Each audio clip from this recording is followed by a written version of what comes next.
আজকের ভিডিওতে আমরা দেখব যে একটা প্যাটার্ন তৈরি করতে আমাদের কার্ভের যেহেতু প্রয়োজন হয়, এই লাইনগুলো কার্ভ আমরা কিভাবে দেব, এই কার্ভ কিভাবে দেব এবং লাইন কিভাবে টানবো। গত ভিডিওতে কিন্তু আমি আপনাদেরকে এই লাইনগুলো কিভাবে টানবেন, প্যারালাল লাইনগুলো, সেগুলো কিন্তু আমি আপনাদেরকে দেখিয়ে দিয়েছি।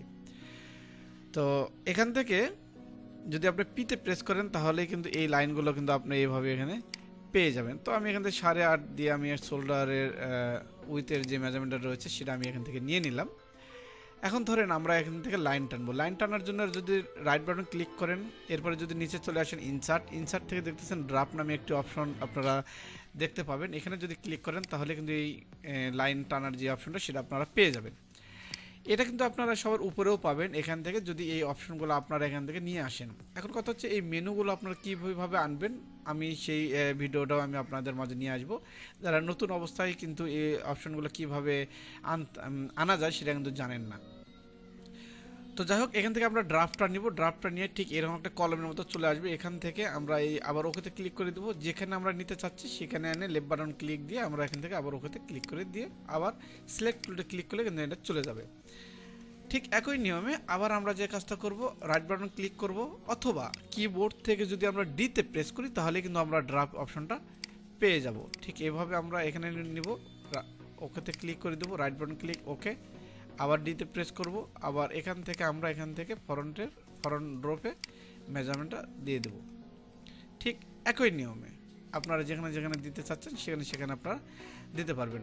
এখন এই লাইনটাকে যদি আমি কাটি, এই যেখানে দেখতেছেন ট্রিম শিফটি, এখানে যদি ক্লিক করেন তাহলে কিন্তু এই লাইনটা কেটে যাবে। ওকে, মাঝখানের লাইনটা কিন্তু আমি এখান থেকে কাটলাম। এখান থেকে আবার আমরা ড্রাফট দিয়ে আমরা এখান থেকে শোল্ডারের মেজারমেন্টটা নিয়ে নেব এবং শোল্ডারের যে লাইনটা সেটা আমরা টেনে নেব। ঠিক একই নিয়মে এখান থেকে আবার আমরা আর্মহোল স্ট্রেটের মেজারমেন্টটা এইভাবে নিয়ে নেব।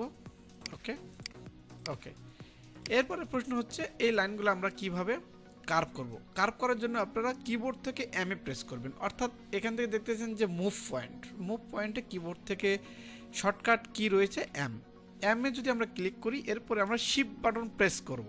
প্রেস করার পরে এভাবে ধরে এরপর আমরা শিফটটা ছেড়ে দিতে পারি, এরকম করে আমরা কার্ভ করব। এরপর আবার ওকে। ঠিক একটা যদি দেখিয়ে দেয় তাহলে প্রত্যেকটা আইকন এবং প্রত্যেকটা অপশন কিন্তু একইভাবে আপনারা ইউজ করতে পারেন।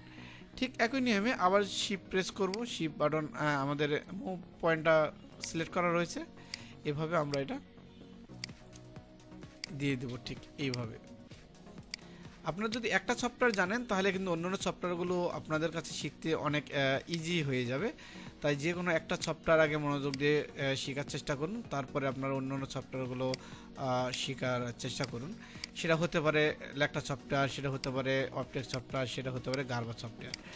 ওকে, এরপর আমরা এখান থেকে বটম হ্যামের মেজারমেন্টটা বটম হ্যামের আমরা শেপটা দিয়ে দেব। ঠিক এইভাবে